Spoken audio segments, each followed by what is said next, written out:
Hello, and welcome to the Borealis experience. Is the sea in the background.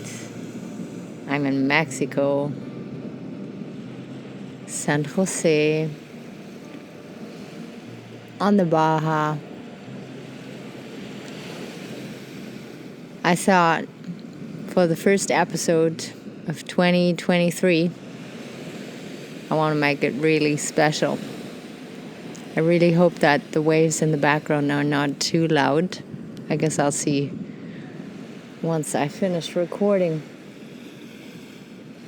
I hope you're doing well. I hope you feel safe and connected, content. It's been quite an interesting couple weeks, those first couple weeks of 2023. Maybe you entered this new year with fresh eyes, expectations, resolutions, full of energy. Maybe it took you a little while to get into the groove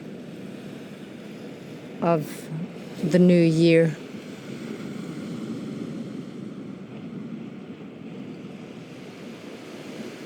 Today I want to talk about keeping an open mind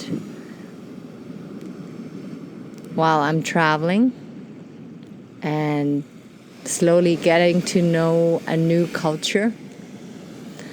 I realize how closed up my heart and my mind was for the last couple months,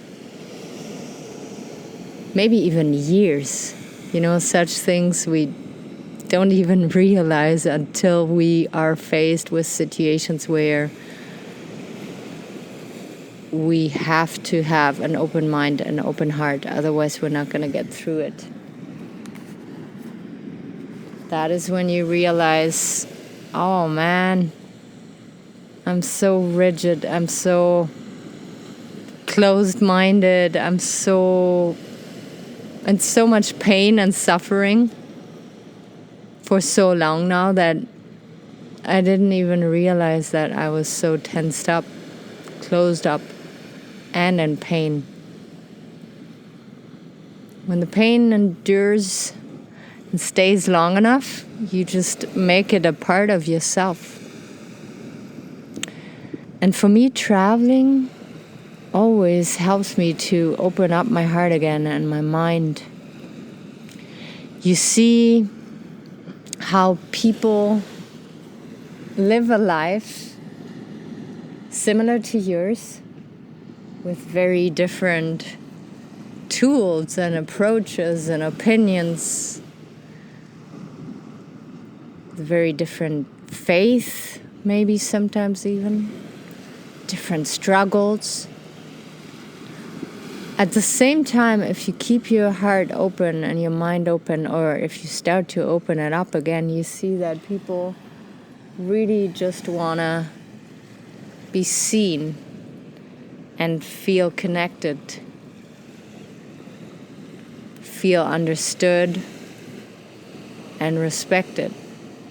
No matter where we go, it is the same thing all over the world.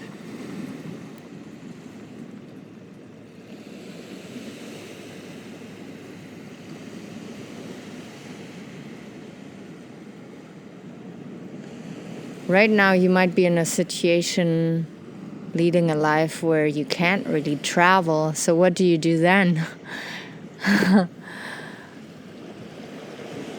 With my information that I'm sharing here. Well, fortunately, we don't have to leave our daily life to open up our heart again. We can change our attitude. We can open up our mind, our heart. We can change assumptions that we made, conclusions that we made about people and ourselves and our past, maybe our future. By making space and time to see what's going on. And that's a necessary evil. That's the only thing that you need to invest into yourself, is time and making space to reflect, to question, to untangle yourself, to get back to your true self. When we go through pain and discomfort, our psyche, our mind, starts to build a fortress around our heart. We start to engage in little habits first to protect us from future pain, who then can become part of ourselves. So the pain becomes part of you, and you change. Your character changes. The way you move and behave, relate to people changes bit by bit. It consumes you, and you don't even realize it. Maybe the odd comment, and people, maybe starting to avoid you, reject you more often, or making comments, mocking you. That sometimes can be their problem, but it can also be a sign of you distancing yourself from your core being, if it is people that truly know you.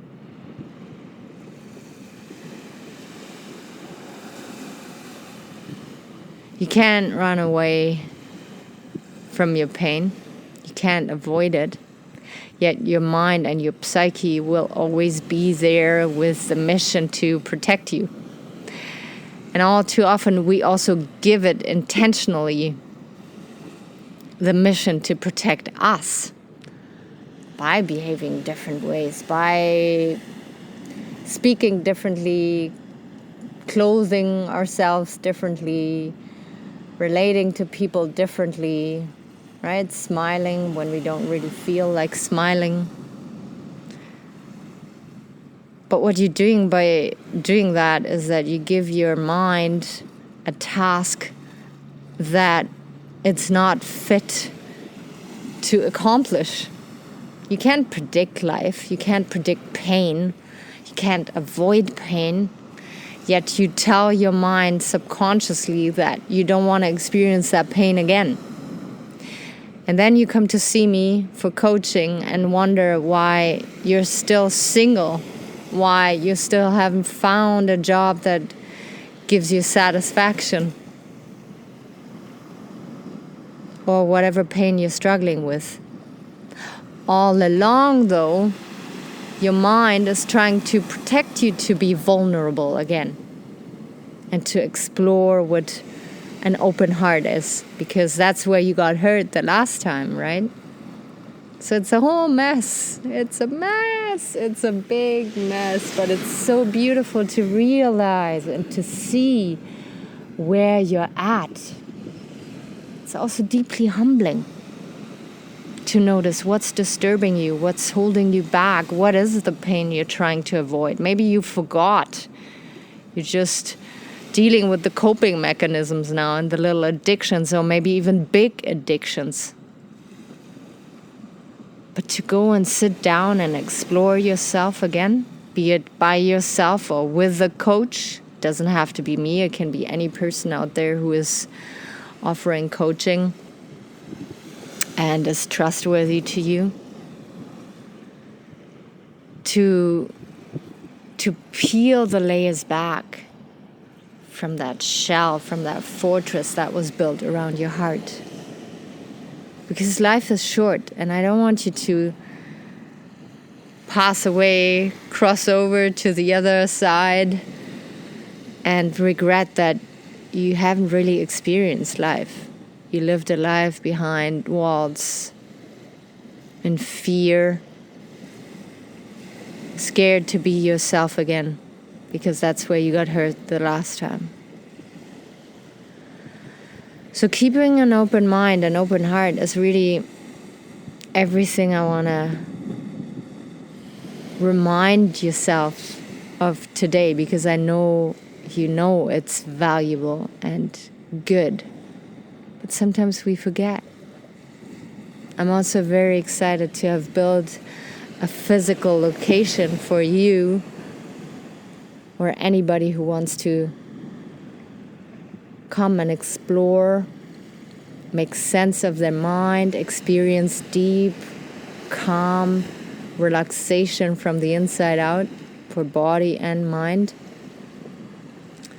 And yeah, I'm very, very excited to have that set up and to share this with people, not only through my podcast that I love so much, but also in real life. I crave deep connection with people. I crave seeing people and having people take their masks down and just be themselves. That's the greatest gift that we can offer to each other. And I'm all in to encourage that in you and to see you grow and untangle yourself. All right, I'm going to leave you with that, my dear listener. I'm so happy to connect with you again through this beautiful way of communication and being out there in the world through podcasting. And I will be out there with you, for you, very soon again. With love from Mexico, Aurora.